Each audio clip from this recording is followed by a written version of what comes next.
vossa paz. Onde houver ódio, que eu leve o amor. Onde houver ofensa, que eu leve o perdão.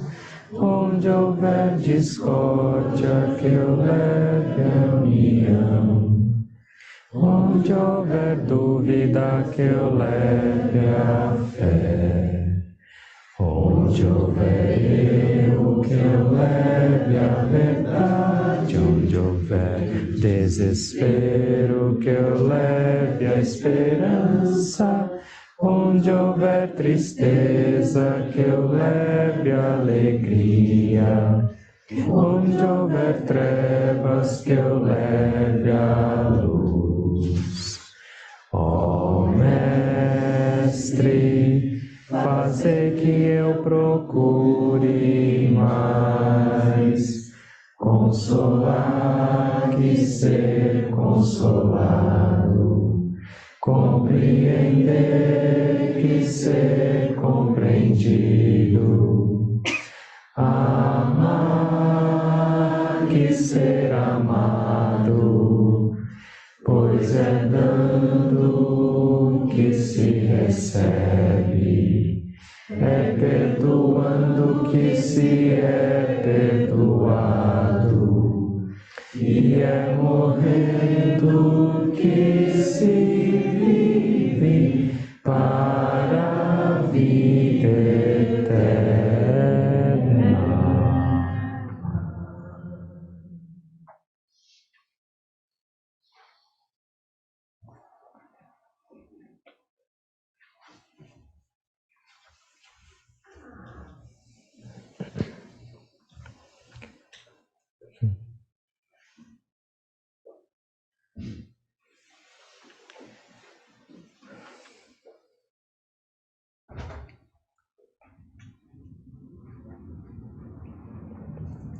A gente vem discutindo nos últimos dias um pouquinho da aplicação prática da oração de São Francisco. E a gente já discutiu algumas linhas.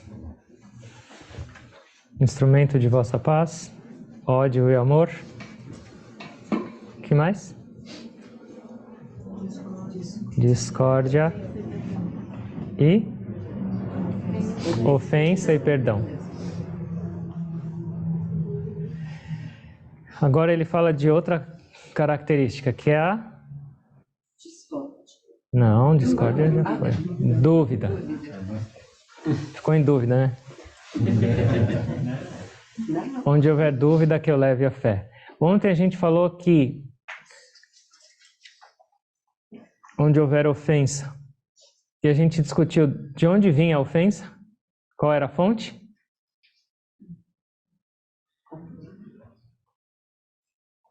Memória. Coitado, é sempre o primeiro, né? Memória. E agora a gente vem de dúvida. Dúvida é confusão. Você está confuso sobre algo. De onde vem a confusão? Da mente. A mente é o fator de confusão das nossas vidas. Então a dúvida vem da mente. Quando acontece a confusão? Quando a gente não tem completamente luz ou nem completamente escuridão. Nesses dois momentos você não tem confusão. Mas o problema é meio termo. Quando está chegando o final do dia e começa a anoitecer, tem um pouco de luz, mas você não começa mais a enxergar direito os objetos. E assim é a mesma coisa. Quando da noite está começando a amanhecer, ainda não é tão claro. E a gente tem uma percepção distorcida das coisas. Uma vez, há mais de 20 anos atrás, eu estava no litoral e eu estava voltando à noite para casa onde eu estava. E era uma estrada e tinha... Era uma estrada mesmo. E tinha só mato do lado e as placas. E era completamente escura essa rua. E eu estava voltando, de repente eu olhei, tinha uma pessoa no acostamento. E eu falei, essa hora, uma pessoa parada aí não é boa coisa. Eu vou esperar aqui. E aí eu fiquei lá esperando. E a pessoa não saía também. Eu falei, ih, ele tá me esperando. Deve ser uma emboscada isso. E aí eu esperei e falei, meu Deus, a pessoa é paciente demais. Eu vou ver mais um pouquinho, deixa eu andar um pouco mais. E aí eu comecei a andar e a pessoa não se mexia. Quando eu cheguei mais perto, a pessoa era uma placa de 20 km por hora.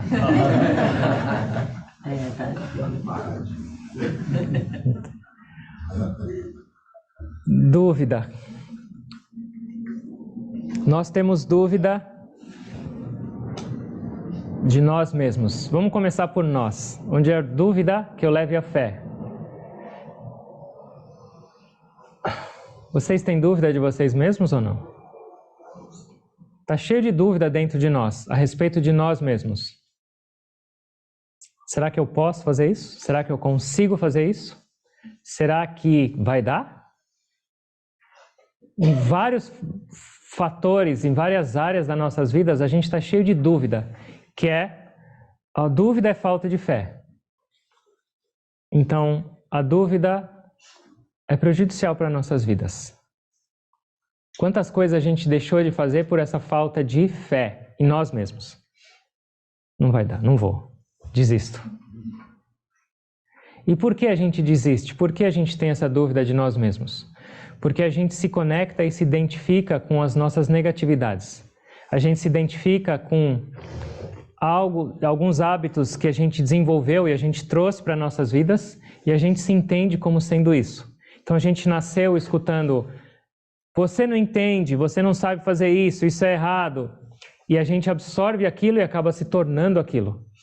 Então a gente convive o tempo inteiro com essas experiências de fracasso, com essas experiências de inabilidades ou com essas experiências de negatividades que a gente se depara e elas são o nosso grande fator de dúvida.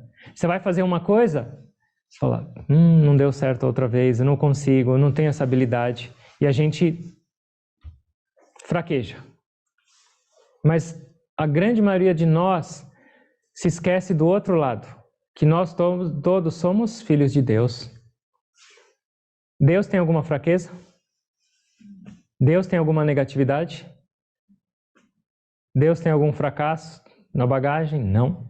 Nós somos filhos de Deus, nós somos herdeiros dele e de todas as qualidades de Deus, todas, nós herdamos. Só que nós preferimos inconscientemente se conectar e se associar a tudo aquilo que nós não somos. E isso traz dúvida e confusão para nossas vidas. Então, se a gente lembrasse pelo menos disso, aí a conta ia ficar muito diferente.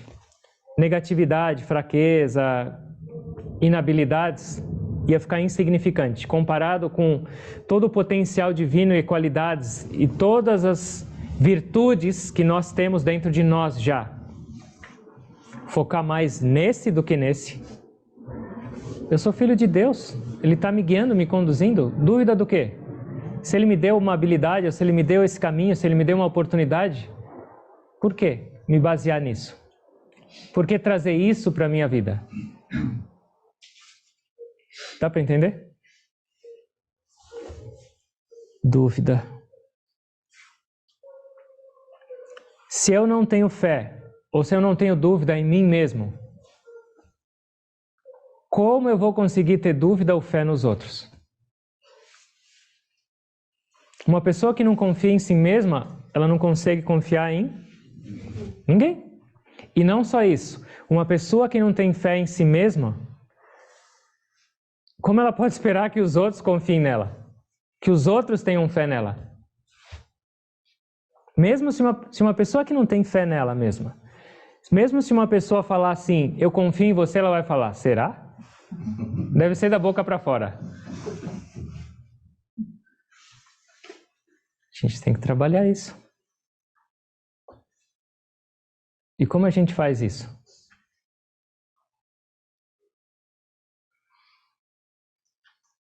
Tem uma história. Tinha um grande imperador. Eles viveram mais ou menos 500 anos atrás na Índia. Ele chamava Akbar e Birbal. Akbar era o imperador e Birbal era o ministro. ministro é extremamente inteligente. E aí um dia Akbar falou para ele, eu estou em dúvida. Falou, qual é a sua dúvida? Será que essas pessoas realmente gostam de mim, os meus súditos? Têm fé em mim? Eles acreditam em mim? Ele falou, claro, eles sempre te seguem, te elogiam, mas como eu vou saber se isso é verdade ou não?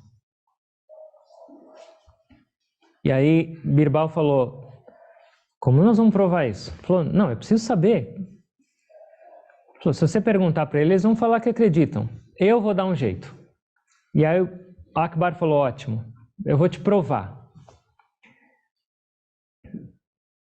E aí Birbal foi e pediu para o servente dele, falou assim, você vai lá na loja que fica no reino, que era a maior loja, o maior ponto de comércio, e você fala para ele, ó, eu vou te contar um segredo, mas por favor não fala para ninguém. O Guruji fala assim, você quer espalhar uma coisa muito rapidamente, você fala que é um segredo e pede para não contar para ninguém. Então, quando vocês forem divulgar qualquer evento em redes sociais, primeiro fala, por favor, não divulga para ninguém. No dia seguinte vai ter uma lotação máxima. E aí ele falou assim, o Birbal falou assim, eu ouvi que amanhã naquela mesquita que está abandonada, Deus vai se revelar. E ele vai se revelar só para aqueles que têm uma família digna, uma linhagem pura. Aqueles que forem bastardos, Deus vai aparecer um jumento. E aí, esse dono desse comércio falou para todo mundo do reinado. E aí no dia seguinte, Akbar e Birbal estavam andando e Akbar, o imperador, viu aquela multidão em frente àquela mesquita e ele falou, o que é isso? Aí Birbal falou, não sei, deixa eu ver. Ele foi lá e falou, nossa, tem esse negócio acontecendo. Deus vai se manifestar lá dentro, mas só para aqueles que têm uma família pura. Os bastardos vão ver um jumento. Aí Akbar falou, a gente deveria ir lá ver. Aí Birbal falou, por quê? Você não conhece seu pai, sua mãe, sua dinastia? Ele falou, conheço, mas para ver Deus? E aí o Birbal falou, eu não vou. Eu confio na minha família, mas vai que eu vejo um jumento lá. O que vai acontecer? Aí Akbar, o imperador, não sabia do negócio, começou a insistir. Vamos, você vai ter que ir. Tá bom. Aí todo mundo viu que o imperador chegou, ele foi o primeiro lá. Louco para ver Deus. Só que o que Birbal fez? Ele mandou o servente dele, que espalhou o boato, amarrar um jumento no pilar da mesquita. E aí Akbar entrou lá, pensando em como seria Deus quando ele olha um jumento. Ele falou, não acredito. Quem foi? Meu pai ou minha mãe?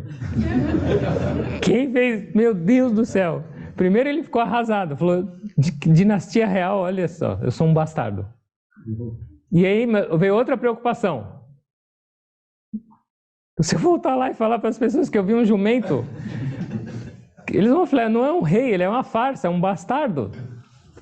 E agora, o que eu vou fazer? Aí ele saiu, deu uma ensaiada, ele saiu e falou assim, meu Deus, eu vi uma coisa fulgurante, luminosa, brilhante, me envolveu inteiro, eu estou cheio de amor. E aí ele falou, Birbal, vai você agora. Ele falou, não, eu não vou. E aí foram os outros. E aí todo mundo viu o jumento. E aí voltava, falou, o imperador viu, eu vou falar a mesma coisa. Meu Deus, falava igualzinho o Akbar. E aí falou, agora está anoitecendo, vai você, Birbal. Finalmente o Birbal foi. E aí ele voltou chorando. O que aconteceu? Não gostou de ver Deus? Eu não vi Deus, eu vi um jumento. Aí Akbar falou, fica quieto. Eu também vi um jumento. E aí Birbal riu e falou, isso é para você entender. A fé, tem a fé deles, que confiam nas suas palavras, que Deus estava lá, mesmo eles não vendo Deus, eles confiaram que você viu Deus e estavam descrevendo a mesma coisa, mas você não tem fé em você mesmo. Então eu só estava querendo te mostrar desse jeito. Ele preparou todo um plano para mostrar para Akbar. Fé em nós mesmos, fé em nos outros. A gente tem fé, mas em algumas coisas não. Para viver a gente precisa de fé. Sim ou não? Por exemplo, seu médico te prescreve um remédio. Aí você vai lá e está marcado na bula, isso aqui tem isso vai te curar. E você faz o quê? E confia cegamente. Você vai no mercado e compra leite desnatado. E você toma feliz da vida. Você vai testar o nível de gordura, ou disso e daquilo, você toma. Não é fé? Sim. Ou você vai num médico, você vai consultar com o Dr. Geraldo. E aí ele está com um jaleco branco, só porque tem um jaleco branco escrito Dr. Geraldo na porta, você acredita que ele é um médico? Você não pede o CRM dele? Espero que eles não peçam. Mas isso é fé, não é? Mas aí fala fé em Deus ou fé em outras coisas, eu não tenho. Então não é que eu não tenho fé, mas eu tenho fé para algumas coisas e para outras não. Normalmente para as que eu preciso eu não tenho. Tem um ditado nas escrituras que falam: mantra, guru e remédio só funcionam com fé. Sem isso não adianta. Então são 4 coisas que a gente precisa ter fé nas nossas vidas. Fé em nós mesmos, essa é a primeira. Se perguntem e olhem para dentro de vocês. Vocês confiam em vocês mesmos? Porque se a gente não tem isso, a gente não vai. Se a gente não tem essa primeira fé que é em nós mesmos, as outras 3 não existem.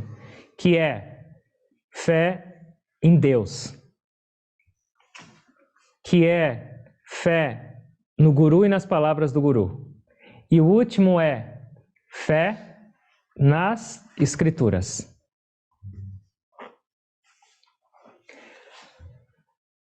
Quando eu estou com dúvida, a dúvida me faz parar e me deixar estagnado. Toda vez que você não sabe o que fazer, você para e congela no tempo.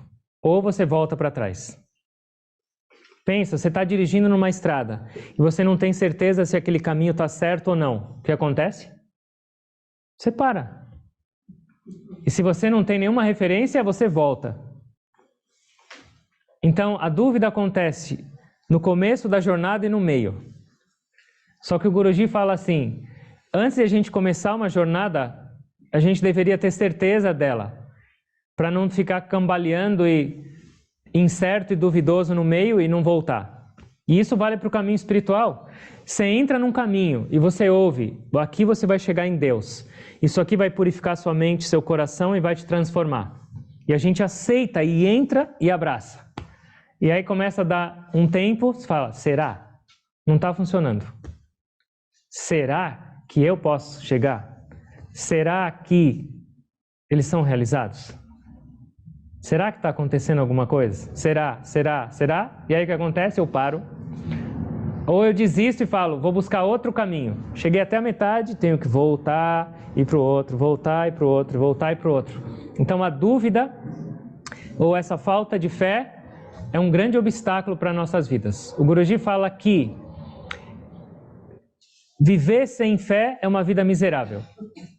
Porque tudo você desconfia, o tempo inteiro você para.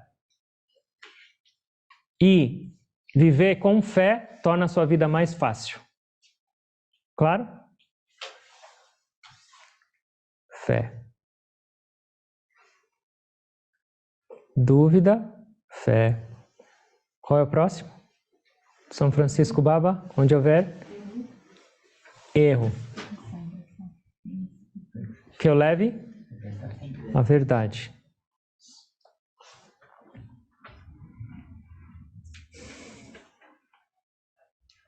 Ninguém gosta de enxergar os próprios erros.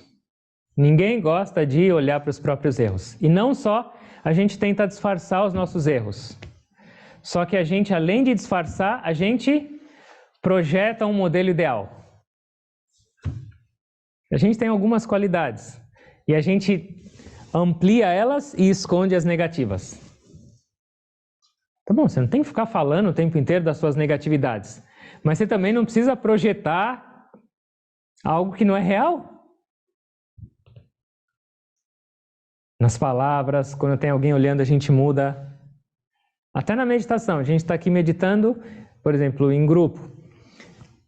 E aí tem alguém meditando meio... Quando vem alguém chegando, a pessoa faz assim. Ou faz uma cara.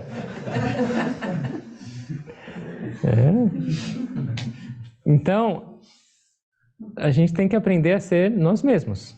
Não é, eu sou esse erro, eu sou essas coisas, mas não projetar quem você não é, isso é hipocrisia.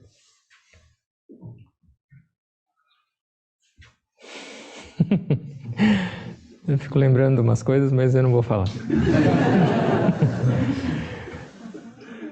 São Francisco tinha essa clareza tão grande desse negócio de não ficar se projetando, então ele fazia questão de mostrar os erros dele. Para ele era uma obrigação mostrar os erros dele, porque ele tinha pavor do ego dele. Então, sempre quando ele tinha alguma fraqueza interior, ele ia no maior número de pessoas possível e confessava abertamente. Eu pensei mal de você ontem.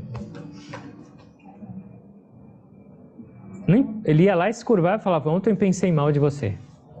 Ou as pessoas chamavam ele de santo, ele falava assim, vocês sabem o que tem aqui na minha cabeça? Eu não tenho nem certeza se eu quero ter filho ou não, eu não quero... Se eu começar a contar tudo que está aqui na minha cabeça, você nunca mais vai me chamar de santo. Ele odiava o elogio. E ele adorava confessar e colocar abertamente o que ele tinha de negativo. Claro, vocês não precisam fazer isso, senão o mundo vai ficar estranho. Mas tenhamos nós clareza desses erros. O mundo não precisa saber, mas nós precisamos. Porque o que acontece?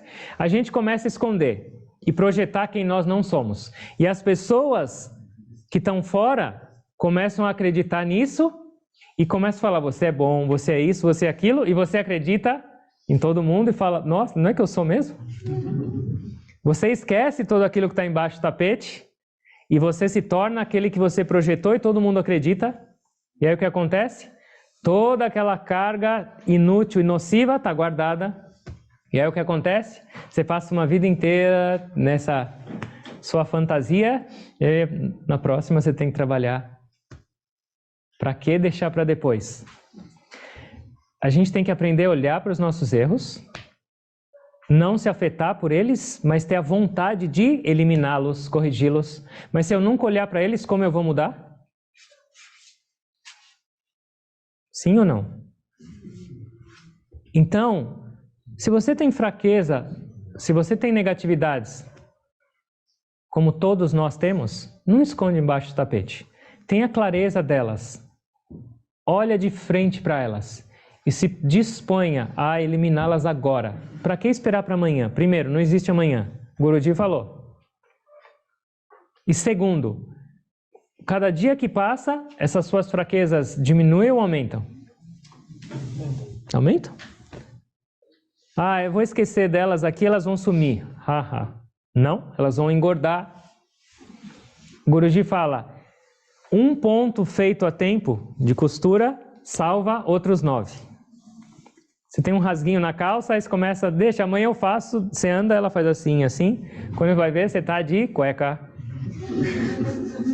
Então, não deixa para amanhã.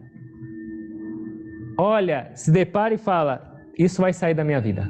Eu vou eliminar isso aqui. Porque a gente tem a presença de Deus, a gente tem os gurus, a gente tem tudo nas nossas mãos. Por isso que a fé nessa oração talvez venha antes do erro. Eu preciso de fé para eliminar o erro, para trazer a verdade. Uma outra coisa que é muito comum, quando a gente olha essa oração, onde houver erro, que eu leve a verdade. E aí, o que eu falo? Agora eu vou começar a trazer a verdade para todo mundo. Eu vou olhar o erro de todo mundo e eu vou trazer a verdade. Essa é a melhor parte, né? Falar as verdades para os outros.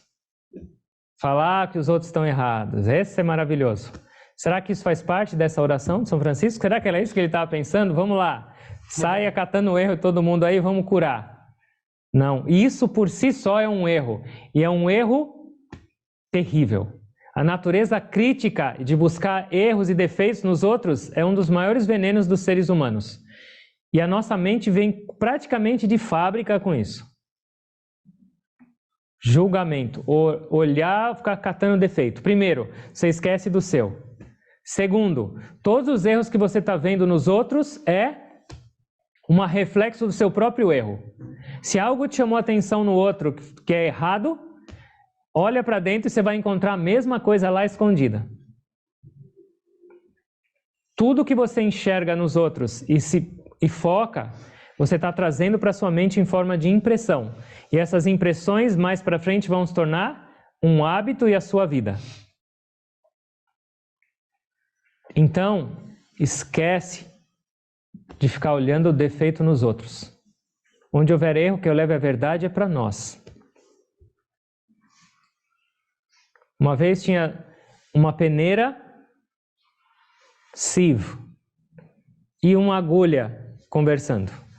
E aí a peneira olhou para a agulha e falou assim: eu preciso te falar uma coisa, você tem um furo. Nós somos a peneira e os outros são a agulha.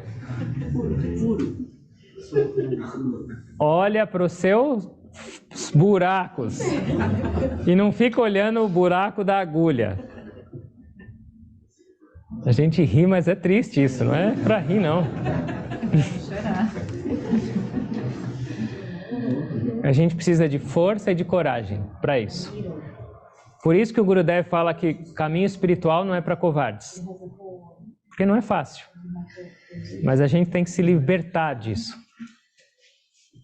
Então, erro que eu leve à verdade. A gente precisa falar a verdade. E assim, às vezes se você percebe um erro em alguém próximo de você e que está disposto a ouvir e mudar, não tem problema nenhum você comunicar. Mas tem muita diferença o como você comunica essa verdade.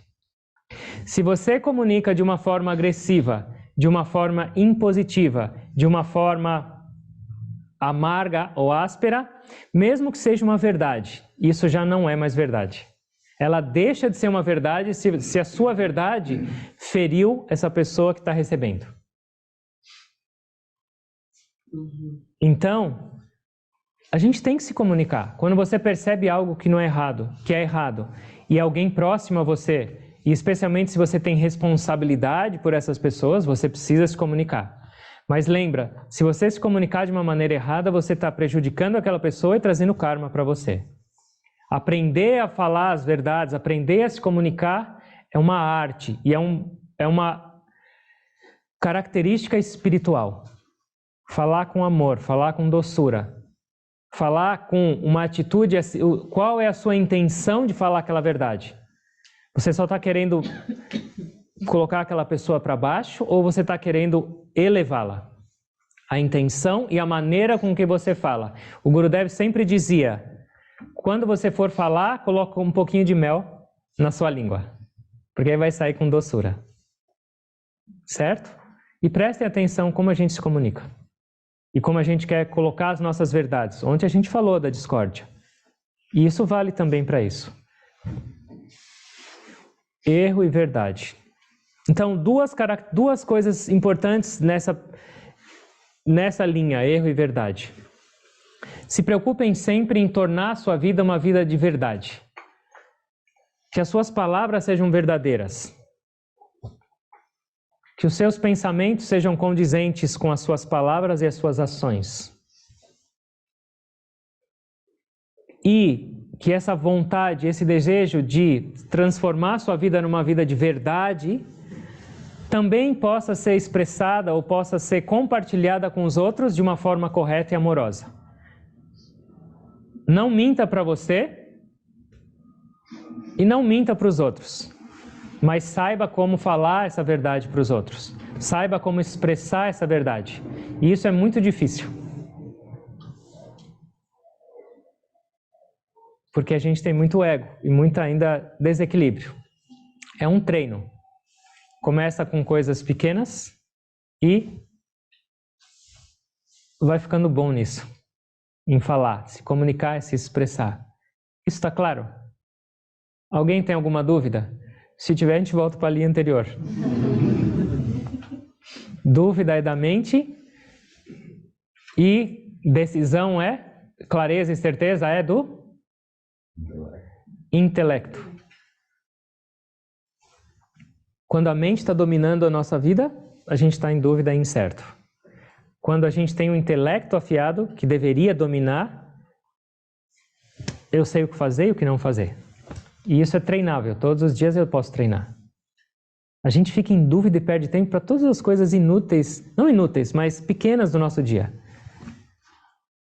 E a gente vai gastando o nosso tempo e alimentando a nossa mente e o intelecto vai ficando mais fraco, mais miúdo. O intelecto nosso tem que estar predominante, não nossa mente.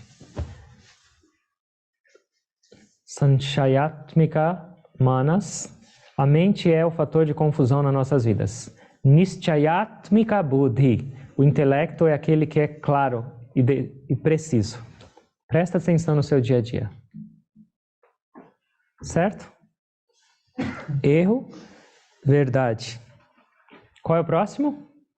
Desespero. Desespero. Depois de todas essas linhas, começa a dar desespero, né?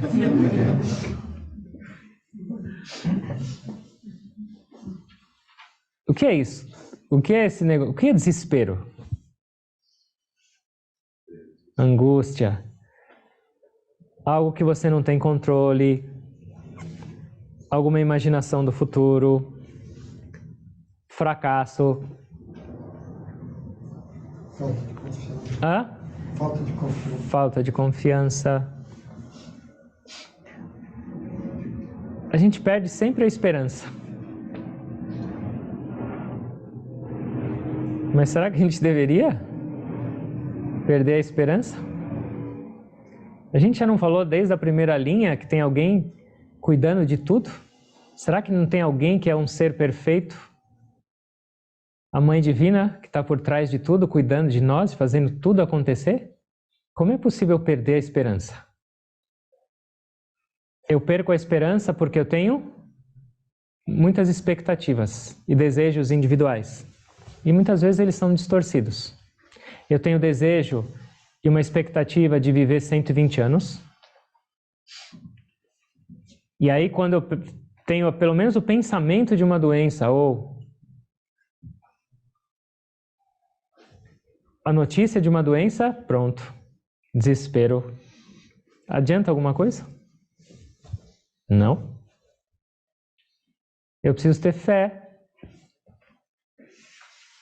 E eu preciso ter uma certeza na vida. A única certeza que eu posso ter da minha vida é que a vida é incerta. Não é?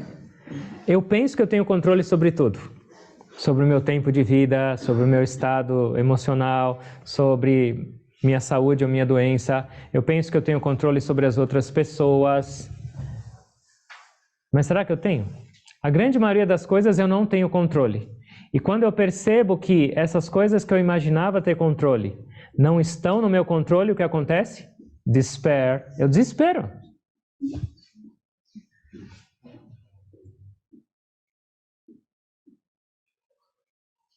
Eu fico preocupado com o futuro, desespero. O futuro não existe. A pessoa, vamos supor, uma pessoa recebe uma doença, uma notícia de uma doença terminal. É fácil? Não. Mas agora a gente está falando racionalmente. A gente deveria se desesperar com isso ou não? Racionalmente.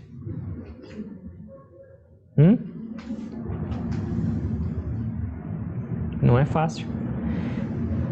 Uma pessoa que recebeu a notícia hoje de uma doença terminal e uma pessoa que acabou de pegar o seu check-up e está 100% hoje. Alguma garantia que a pessoa que fez o check-up geral e está certinho vai viver mais do que a pessoa que recebeu a notícia da doença terminal? Não. Então essa pessoa devia se desesperar também? Não? Vamos todo mundo se desesperar.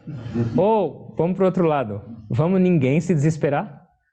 Eu estou falando de doença terminal, mas a maioria de nós se desespera no dia a dia, não com doença terminal. E com coisas insignificantes. A gente perde o equilíbrio. E não só o nosso equilíbrio. A gente se desequilibra por causa dos outros também. Eu me desespero por mim, eu me desespero pelos outros. E assim a minha vida vai nessa maravilha Esperança. Deus está cuidando de tudo. A Mãe Divina está me protegendo e me conduzindo. Mesmo se vem uma doença, será que Deus não sabe disso? Será que Ele não está consciente disso? E será que Ele não está cuidando de mim? Mesmo se vem alguma incerteza na vida, será que a incerteza também não veio dele? E está me trazendo alguma lição para eu aprender, para eu construir? Não importa. Se veio um fracasso na minha vida, o que adianta eu me colocar para baixo, ficar em depressão, me desesperar e perder as esperanças? Adianta alguma coisa? Guruji fala, fracasso é o pilar do sucesso. Oh, maravilha! Vou tentar de novo. Ah, não dá, não é para mim, desisto. Eu tenho que me fortalecer. Eu tenho que fazer uma grande e um esforço sincero para não deixar essas coisas me abater e me colocar para baixo. Nada. Eu deveria viver com essa perspectiva. Nada vai me tirar desse equilíbrio. Nada vai me abater. Não importa o que aconteça. Não criem tantas expectativas para o seu futuro e para a sua vida, porque elas te trazem desespero. Porque quando elas não se realizam, a gente se desespera.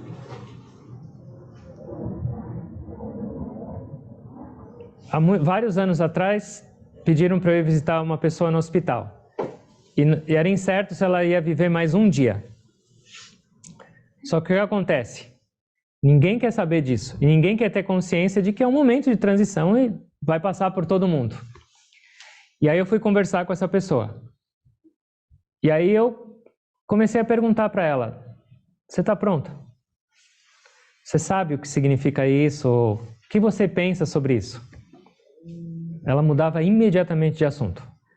Mas imediatamente. E aí ela começava a falar, quando eu sair daqui eu quero ir para aquele restaurante. Ela não ia mais sair. E ela já sabia porque o médico tinha falado. E aí eu, claro, parei de falar e eu deixei ela conversar. E aí ela falava assim, uma outra coisa que eu estava planejando esses dias é o casamento do meu filho. O filho dela tinha 15 anos de idade. É o casamento do meu filho. Ele vai ser desse jeito, daquele jeito, daquele jeito. Mas o que era isso? Medo do desconhecido, esse desespero de não querer tocar no assunto, mas de algo inevitável. E no dia seguinte ela deixou o corpo. Mas não aceitar a realidade traz desespero. A gente cria uma realidade diferente, que eu vou viver para sempre, que meus familiares e meus vão viver para sempre, e assim, o meu mundo ideal.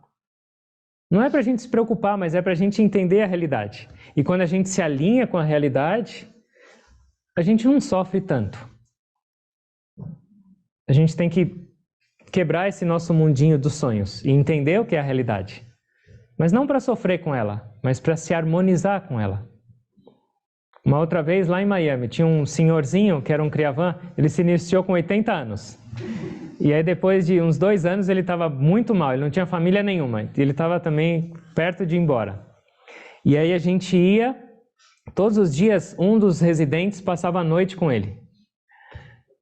Porque se ele fosse deixar o corpo, a gente estava entoando a Gita com ele. E aí eu ficava traduzindo algumas partes de uns capítulos, do 2º capítulo, onde fala sobre esse corpo é só uma roupa. Essa vida é muito maior do que isso. E era noite. Aí depois de um tempo ele acordou e falou assim, para de falar isso. Pode deixar, não precisa. Continua orando, mas ora em silêncio, eu não quero mais ouvir isso. Não é só ele, mas pensa em cada um de nós. Nós estamos prontos para situações, não só essas, da minha vida e das outras vidas. Esperança. A vida não acaba aqui. O fracasso num empreendimento seu não é o fim de tudo, não é o fim da sua carreira, da sua vida para sempre. Sempre tem esperança, sempre tem um recomeço, sempre tem uma nova oportunidade. Sempre. Não existe fim para as coisas. Nem mesmo o fim dessa vida é o fim. Por que perder a esperança? Por que dar corda para esse negócio chamado desespero? Certo? Alguma pergunta? Não fiquem tristes. É o próximo. A gente chega lá. A gente está conversando sobre isso porque a gente tem que mudar nossa atitude ao viver e prestar atenção. Preste atenção como a gente perde o equilíbrio. Presta atenção como a gente perde esse eixo. Pode não ser esse desespero, mas a perda desse equilíbrio pode ser considerado como esse desespero. Presta atenção. Como tudo afeta e abala a gente. Porque a estrutura principal a gente ainda não tem, que é estabelecimento em Deus, que é tudo pra gente. Certo? Faça um voto. Eu não vou mais perder o equilíbrio. Desafia. Desafia. Ah, é difícil. Claro que é difícil. Mas é fácil ficar desesperado? É fácil ficar nesse estado de descontrole? Não, é horrível. Alguém gosta de ficar nesse estado? Não. Essa sensação de fracasso, de perda ou de estar para baixo? Não. Faça um voto. Confie em Deus.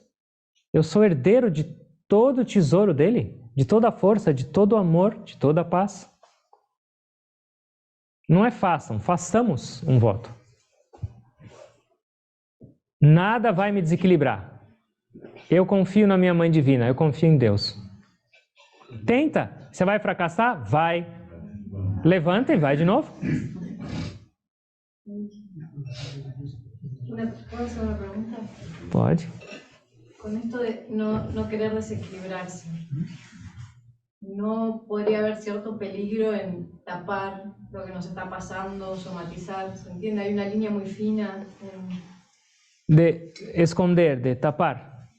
Sí, ¿no? Es como no me pasa nada, y las emociones están ahí, y todo está ahí. Não. Isso não é essa força. A gente tem que aprender, porque nós conversamos que a primeira coisa nós temos que olhar para dentro e conhecer a nós mesmos. Olhar para os nossos erros, as nossas fraquezas, olhar para esses desequilíbrios e não ignorá-los. Encarar de frente e saber, eu sei que quando eu encontro aquela pessoa, eu me desequilibro. Eu sei que quando eu recebo aquela notícia, eu me desequilibro. E não permitir isso, mas não suprimir. Transformar isso em oração, transformar isso em meditação. Usar o que a gente tem de ferramenta e de instrumentos para não permitir esse desequilíbrio. Fazer pranayama. A gente sabe o que tem que fazer, só que na hora a gente não faz. Quando a gente precisa, a gente não usa. Ah, deixa eu ficar desesperado só mais hoje, amanhã eu mudo. Lembra que a gente falou? A preocupação, que hoje é uma preocupação, amanhã vira desespero. Ela aumenta. Cuida de tudo isso agora. Olha para isso agora e resolve. Olha, enxerga, não esconde, oferece para Deus. Ele cuida. A gente não tem força. A gente não tem força para isso. Mas Deus carece de força para isso? Não. Oferece. Oferece a sua impotência para Deus e isso é força. Deus, eu não tenho condições.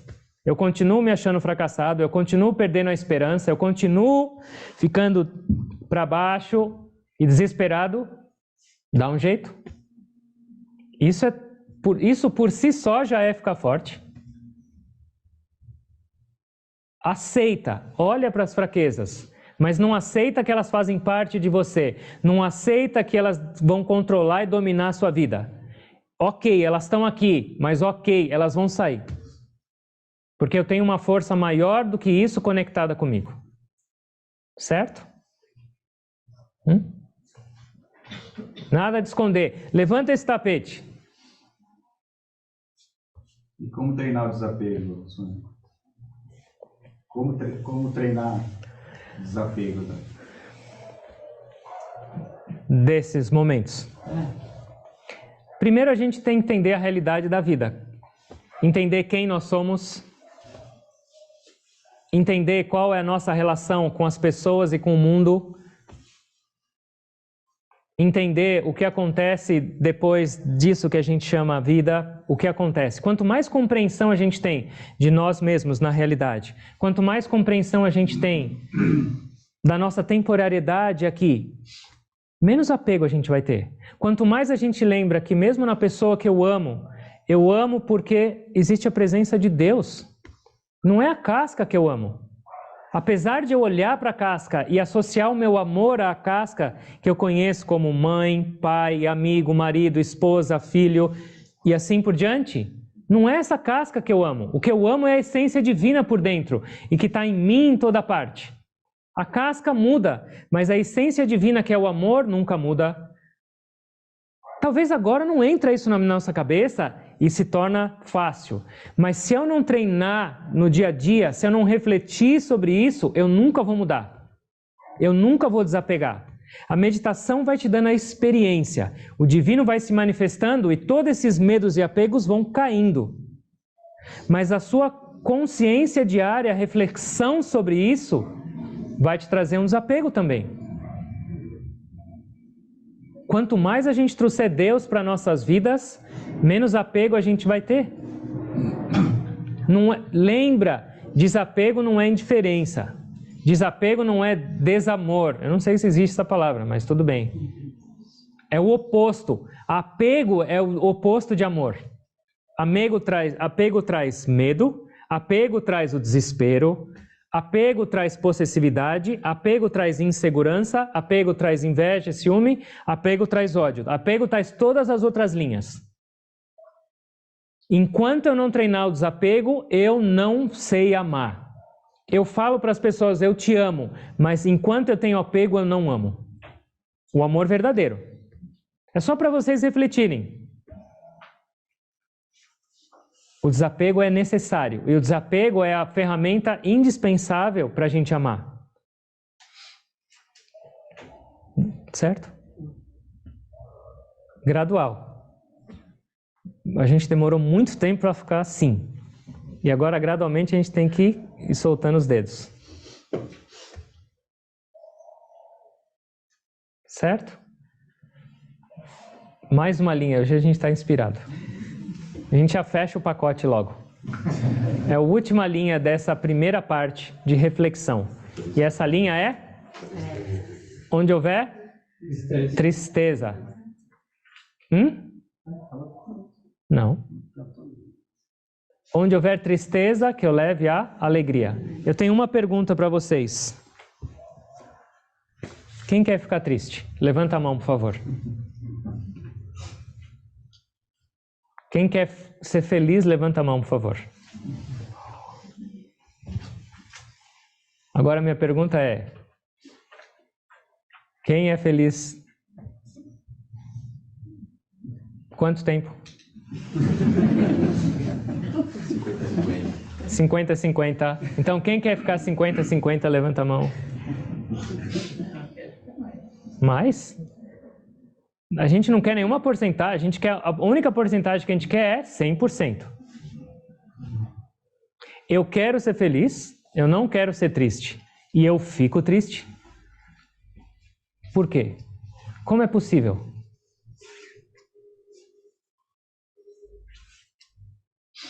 Mais um voto, anota aí. Esse é o mais difícil. Quando você está triste, você não consegue sair daquela situação. Mas por que deixar chegar na tristeza? E o que te faz triste? Se a gente não reflete sobre isso e vive igual uns robôs, a gente vai continuar nisso. E 50-50 é um otimismo dos grandes. O Guruji já falou 99% e 1%, mas eu não vou falar isso para vocês não ficarem tristes.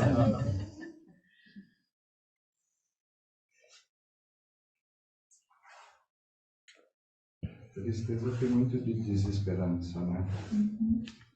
Tem tristeza, tem muito de perda.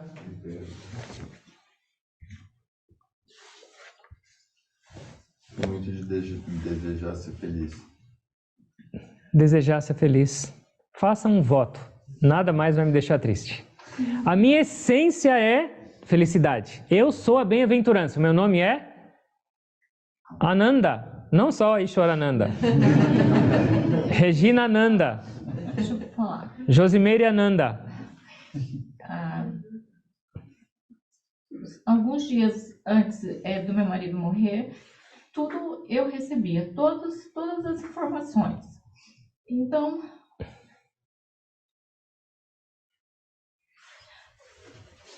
assim, eu não queria mais receber informação, não queria mais. E porque eu achava assim, por que ela me ajuda? Por que vem essas informações que isso vai acontecer? E por que eu me desespero e o que ela vai me ajudar? O que eu preciso fazer quando elas vêm?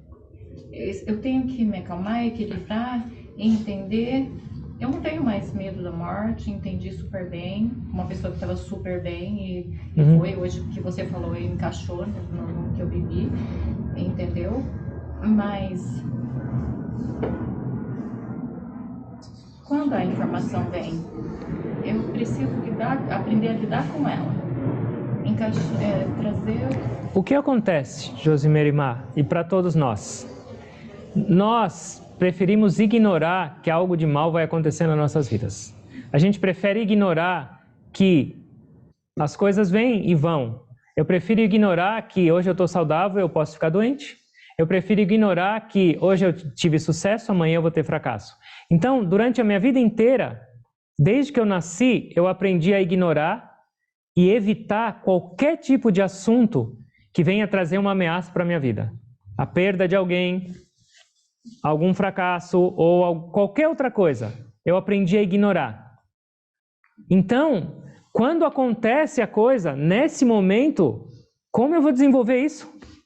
Eu não consigo. Eu preciso treinar. Eu preciso me preparar e trabalhar isso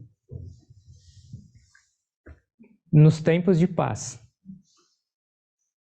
Enquanto eu estou bem, eu estou celebrando e eu quero ignorar isso. Porque se eu lembro, eu falo, vai acabar a minha alegria.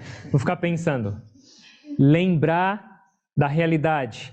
Refletir sobre a realidade.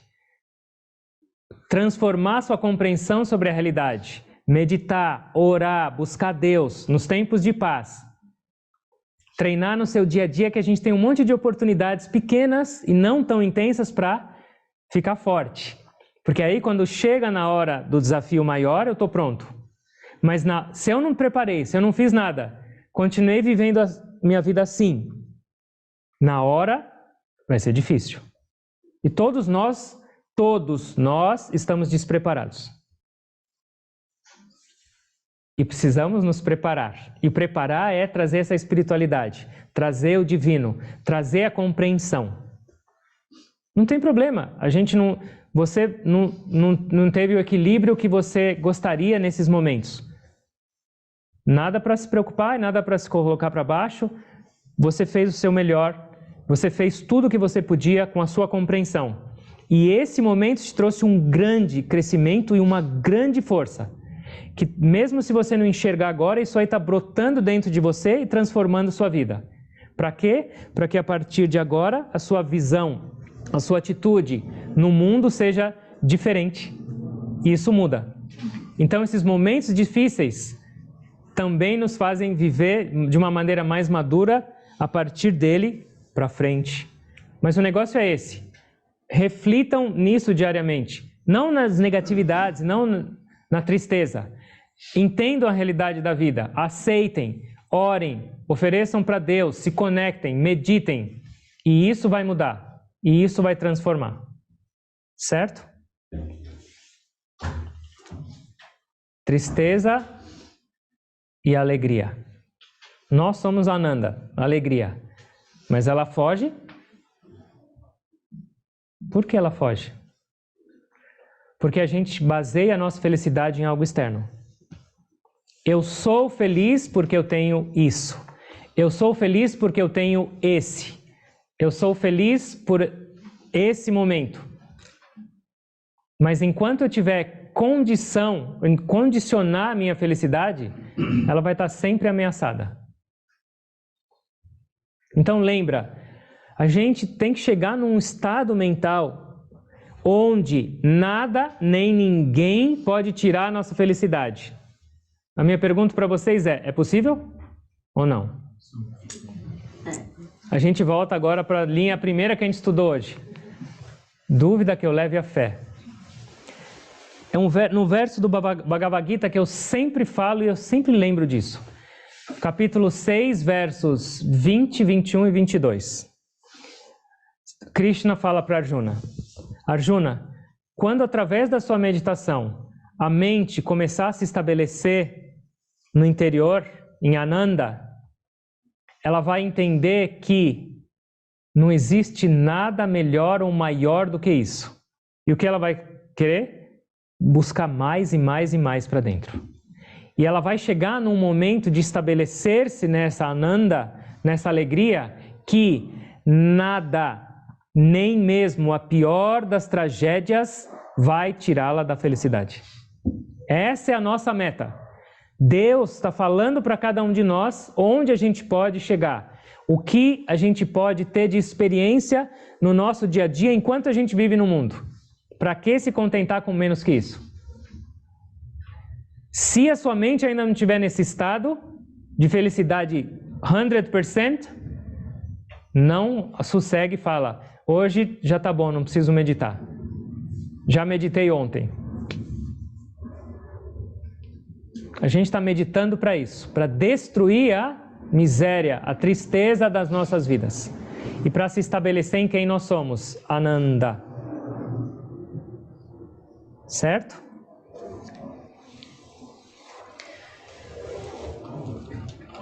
Se eu não tiver felicidade, como eu posso compartilhar a felicidade?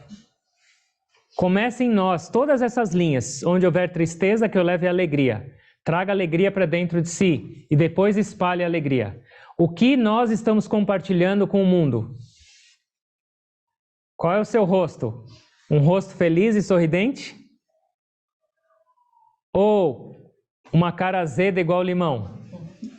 Guruji falou que, muito tempo atrás, ele fez uma promessa para ele, uma resolução, que ele ia sempre sorrir, não importa o que acontecesse. Onde ele fosse, ele ia estar sempre sorrindo. Às vezes as pessoas até estranham. Você sorri sempre, você não para? Mas essa é a nossa resolução. Eu vou transformar a minha vida, eu vou perceber a felicidade e eu vou compartilhar a felicidade. Porque senão eu estou fazendo o quê? Qual é a minha contribuição com o mundo? Instrumento de paz, chegando com uma cara enfronhada para lá e para cá, mal-humorado. Muda a sua energia, sua aura muda.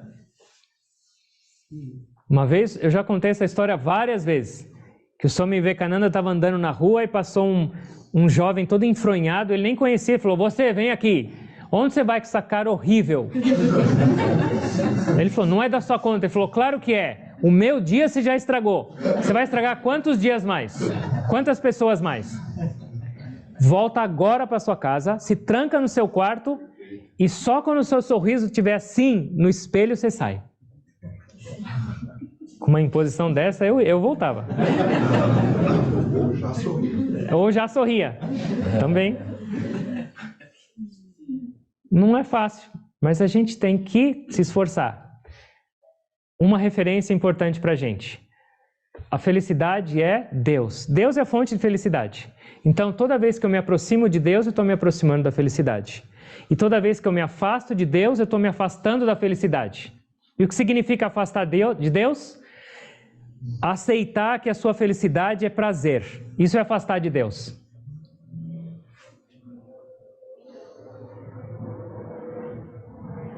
Dá para entender isso ou não?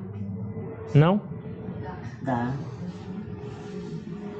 Toda vez associa o seu prazer a Deus e aquilo se torna felicidade. Mas esquece de Deus enquanto você está desfrutando e isso é infelicidade, mais cedo ou mais tarde. Traz a felicidade, Ananda, que é Deus, para tudo que você fizer e você está caminhando para a felicidade. Esquece de Ananda e você está caminhando para a infelicidade, mais cedo ou mais tarde. Isso não é para trazer mais desespero, não volta para a linha anterior. Isso é para trazer uma perspectiva diferente para nossas vidas. Não importa o que aconteça, eu vou ser feliz. Traduzindo em outras linhas, não importa o que aconteça, eu não vou esquecer de Deus enquanto eu vivo no mundo. Essa é a receita para a felicidade. Eu sei que tem um monte de... Dá para ler. Ah, mas é difícil. não é fácil. Isso é vida espiritual, uma vida de felicidade crescente, até que ela chegue ao infinito. Enquanto eu não chegar nisso, eu não desisto. Uma vez, quando eu estava indo morar no ashram, o Guruji já está puxando minha orelha. Uma vez que eu fui morar no ashram, eu fui conversar com o Swami Atmavidyananda sobre a vida monástica, mas sobre a vida espiritual. E ele falou uma coisa: essa vida de se conectar com Deus é uma vida dura, mas é uma vida muito feliz, não tem comparação. E isso eu nunca mais esqueci, porque todos os dias da minha vida eu tenho essa experiência. Ela é dura. Você quer Deus, você vai ter obstáculos, você vai ter desafio, mas não importa, tropeça, não importa o que aconteça. Até mesmo esses obstáculos, esses desafios vão trazer uma felicidade que nunca mais se perde, ela vai crescendo. E desse ponto ela não baixa, ela vai subindo, e desse ponto ela não baixa. Cada esforço que você faz para se conectar com Deus, se no seu conceito foi bom ou ruim, não importa. Cada esforço é seu para sempre. Seu nível de felicidade já subiu. Só que ele tem que chegar no topo. O que eu estou contribuindo? Certo? Vocês estão com paciência ou não? Nós vamos para a última linha. Eu quero acabar com isso logo. Onde houver trevas, que eu leve a luz. O que é trevas? Ignorância. E o que é luz? Sabedoria. E o que é sabedoria? Vocês têm sabedoria ou não? Estamos buscando. Mais do que tinha ontem. Alguma. Uma vez estava tendo um diálogo entre Ramakrishna Paramahansa e o Mr. M, que escreveu o Mahendra Gupta, que escreveu o Evangelho de Ramakrishna. E ele perguntou para a esposa, para ele: sua esposa tem educação? E aí ele era um dono de uma escola, ele tinha um monte de sabedoria. E aí ele falou para o Ramakrishna, com um pouco de desprezo da mulher dele, falou: não, ela é ignorante. E ele olhou para ele com um olhar perfurante e falou assim: e você é sábio? Destruiu ele, virou cinzas. Ele foi embora. Sabedoria divina, sabedoria de quem eu sou. Isso é sabedoria. Onde houver trevas, que eu leve a luz. Eu tenho que eliminar as trevas da minha vida, trazer luz. Como eu faço para trazer luz? A gente tem que saber andar, senão a gente tropeça. O Guru é nossa luz. As Escrituras são a nossa luz. Deus é nossa luz. Nós estamos com os olhos vendados. A gente está andando na escuridão. Quanto mais a gente medita, quanto mais a gente se conecta com Deus, quanto mais a gente tem fé nos gurus, a gente está trazendo luz para as nossas vidas. E o que acontece quando a gente traz luz para as nossas vidas? A gente traz luz para as outras pessoas. Cada vez que você medita um pouquinho, a sua luz está aumentando. A alma é luz. A escuridão da ignorância está sendo destruída em cada meditação, em cada oração na sua vida. Uma vez chegou o sol, e o sol falou, convocou todos os astros, todas as luzes, todo mundo que ilumina, e falou assim: vou sair de férias. Alguém precisa cuidar da minha função. E aí, todo mundo ficou apavorado.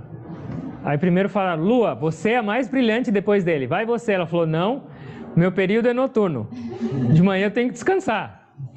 E aí um poste falou: como eu vou fazer? Ninguém. Aí de repente, no meio da multidão de luz, chegou alguém e falou: eu faço. E aí todo mundo olhou, era um toquinho de vela desse tamanho. Aí todo mundo riu. Como você vai fazer? Ele falou: vocês são todos fracos, covardes. Enquanto eu tiver luz, não importa. Enquanto eu tiver cera, eu vou compartilhar essa luz. E eu quero ver alguém me impedir. Enquanto eu for capaz, dentro da minha capacidade, eu vou fazer o papel do sol. Trazer luz para nossas vidas. E a nossa luz vai ser compartilhada. Nós somos todos velhinhas, mas a nossa velhinha pode trazer muita luz. Não? Uma vela acende várias outras velas. E não é por palavras, mas é por transformação. Seja uma vela acesa de luz pela sua transformação interior e traga luz para os outros. Ilumina. A meditação vai mudando toda a nossa aura. A gente vai virando luz. A gente não enxerga isso, mas os mestres enxergam. Quando você tem pensamentos negativos, quando você está imerso na ignorância, cheio de desejos, de apegos, a sua cor muda, o Guruji falou. E a sua aura muda. Quando você tem pensamentos positivos, quando você medita e ora, a sua luz começa a brilhar. Uma vez o Gurudev estava numa sala de meditação e ele olhou para uma pessoa e falou assim: depois da meditação eu quero falar com você. E aí ele chamou essa pessoa e falou assim: você fez algo de muito errado, não? E a pessoa fez: sim, eu matei uma pessoa. Ele falou: eu vi, porque tinha um negócio preto na sua cabeça. Luz. A gente precisa levar luz. Luz é pensar positivo, luz é se conectar com Deus. A gente reflete luz. O Guruji falou que o rosto é reflexo da alma, da mente. E os olhos são um reflexo da alma. Quanto mais luz eu tiver aqui dentro, mais luz eu vou refletir. Não adianta passar cosmético.